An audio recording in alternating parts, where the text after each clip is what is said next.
yang mulia, memberikan sukacita, damai sejahtera di dalam hidup kita. Kasih-Nya tak terberi, mengasuh anaknya, tolongannya besar seluas dunia.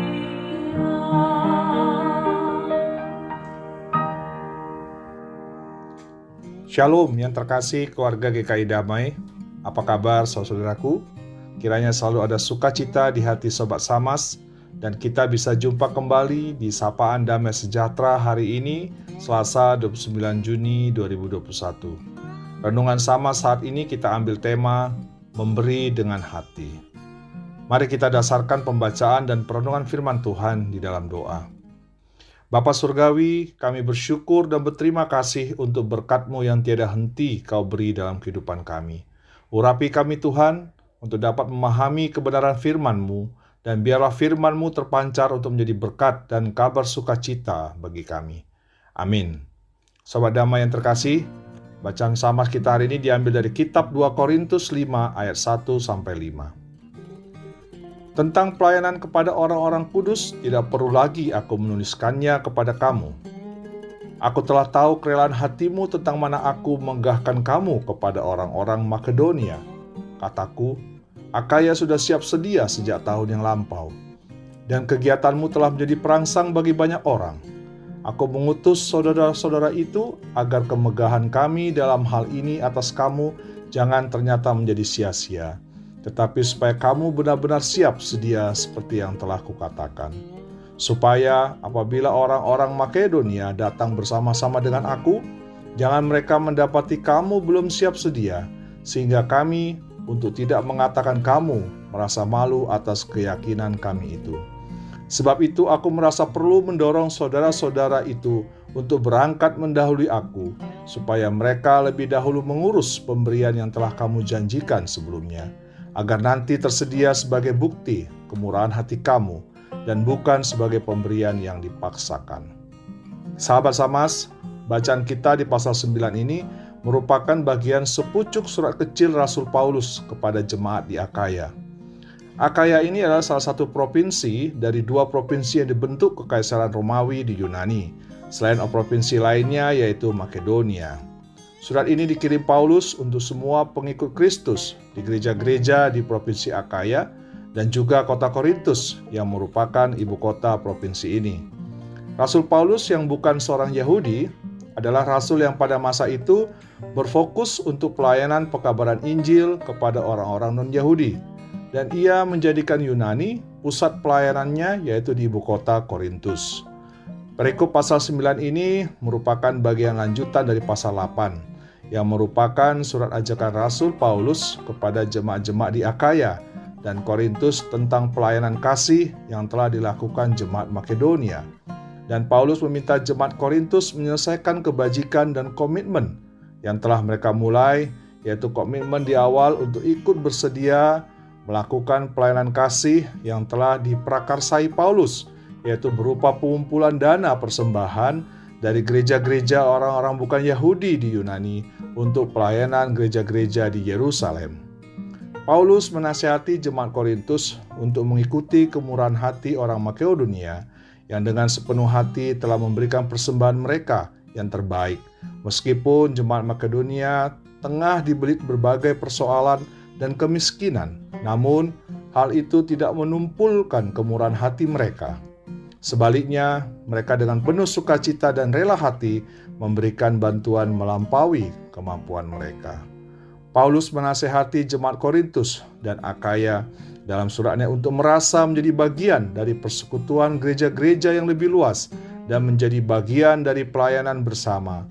Dan ia menulis tentang tujuan dan cara memberikan persembahan yang terbaik bagi gereja Tuhan.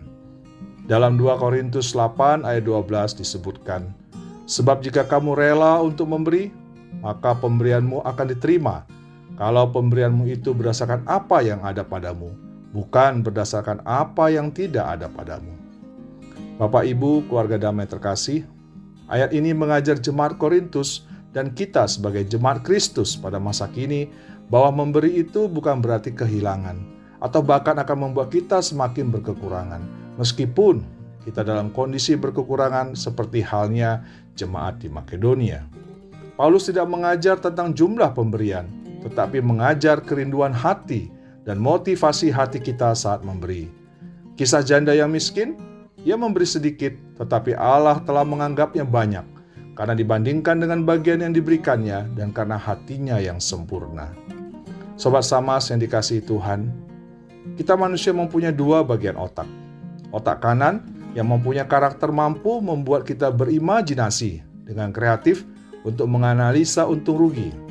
Dan otak kiri yang mempunyai kemampuan berpikir secara detail dan rumit untuk sebuah hitung-hitungan untung rugi.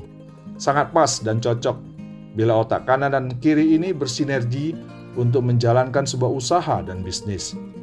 Namun bagaimana saat kita memberi? Apakah sama? Apakah kita tetap dan mengutamakan menggunakan otak kanan dan kiri kita? Tentu tidak. Ketika kita memberi, hati kitalah yang berperan. Memberi dengan hati sifatnya adalah memberi dengan ketulusan.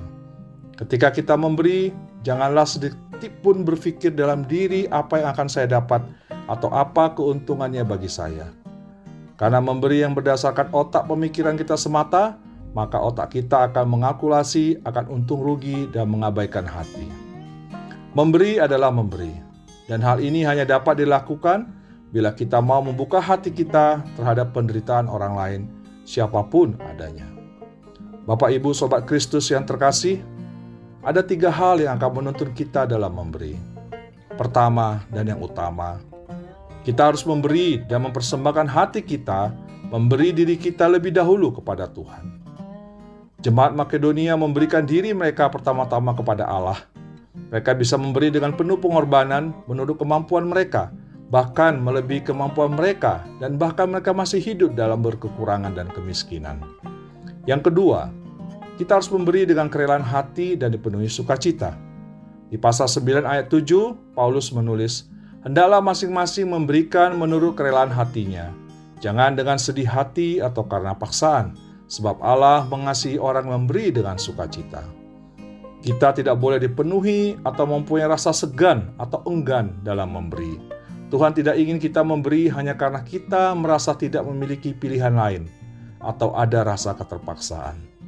Pemberian kita haruslah pemberian yang sertai kerelaan hati. Tuhan ingin kita memberi, dan pemberian itu harus kita anggap baik bagi kita, dan hal itu juga baik dan bahkan berguna bagi orang lain. Namun Tuhan tidak ingin memuntir tangan kita atau menjewer kita dan memaksa kita untuk memberi. Meskipun Ia memiliki hak atas segala yang kita miliki, namun Tuhan tidak menuntut haknya. Bila kita telah memberi dengan kerelaan hati dan tidak dengan paksaan dan bersedih hati, berarti ada sukacita saat kita memberi. Dan yang ketiga, kita harus memberi dengan kemurahan hati. Kemurahan hati adalah keinginan tulus untuk membuat hidup orang lain lebih mudah dan lebih baik. Tuhan Yesus mengajar kita, "Hendaklah kamu murah hati, sama seperti Bapamu murah hati." Lukas 6 ayat 36. Jika kita benar-benar ingin memberi, maka kita harus memberi hanya karena ingin memberi, bukan karena ada motif tersembunyi atau menginginkan balasan. Dan biarlah kita memberi hanya karena ingin berbuat baik dalam kehidupan kita. Jika kita memberi untuk membuat orang lain terkesan atau untuk mengambil hati orang lain, maka artinya kita tidak memberi dengan kemurahan hati. Dalam hal ini, memberi digambarkan sebagai kasih karunia yang dianugerahkan Allah dalam hidup kita. Dan kasih karunia itulah mendorong kita untuk bermurah hati kepada orang lain. Keluarga GKI Damai yang terkasih, marilah kita sebagai anak-anak Tuhan, kita yang telah menerima kasih karunia dari Allah, dan kasih karunia itu tinggal di dalam hidup kita, saatnya kita memberi kepada Tuhan kita, memberi dalam pelayanan, pekerjaan, ataupun keluarga, dan semua yang kita lakukan untuk Tuhan. Pertama, berikan hidupmu untuk dipakai Tuhan. Dan dengan kerelaan hati dan dipenuhi sukacita, kita memberikan apa yang kita miliki, uang atau harta kita untuk mendukung pelayanan gereja kita atau pelayanan yang lebih luas seperti halnya jemaat Makedonia dan Korintus. Dan lakukan pemberian atau persembahan yang kita lakukan dengan kemurahan hati karena Allah telah menganugerahkan terlebih dahulu kasih karunia dalam kehidupan kita. Bapak Ibu yang dikasihi dan mengasihi Tuhan, kita saat ini berada di tengah masa pandemi yang mungkin sebagian kita hidup di masa keadaan yang sulit, dan bahkan kita hidup di kondisi berkekurangan karena berkurangnya penghasilan kita, bahkan mungkin hilangnya mata pencarian kita. Kiranya Tuhan berikan kita kekuatan dan kemurahan hati untuk tetap memberi, dan terutama tetap mempersembahkan hidup kita untuk pelayanan, dan dengan keberadaan kita tetap dapat memberi bagi pekerjaan Tuhan melalui gerejanya. Dan di dalam kondisi seperti sekarang ini juga, kiranya dengan kasih karunia Tuhan, kita dimampukan untuk melakukan perbuatan baik dengan bermurah hati dan membantu saudara-saudara kita seiman dan yang lainnya yang berkekurangan dan dalam penderitaan, sehingga mereka boleh melihat Kristus yang hidup di dalam hidup kita dan memuliakan Bapa kita yang di sorga. Terpujilah Tuhan. Mari kita berdoa. Tuhan, terima kasih untuk kasih karunia yang Engkau berikan. Apa yang ada pada kami sesungguhnya adalah berkat yang berasal daripadamu. Tolong kami ya Tuhan untuk senantiasa memiliki kemurahan hati, hidup menjadi saluran berkat bagi sesama kami, dan bagi pekerjaan Tuhan melalui gerejamu, dan untuk pelebaran kerajaan-Mu. Dalam nama-Mu Kristus kami berdoa. Amin. Sahabat Samas, selamat menikmati berkat Tuhan hari ini, dan selamat memberi dengan hati. Tuhan Yesus mengasihi dan memberkati kita.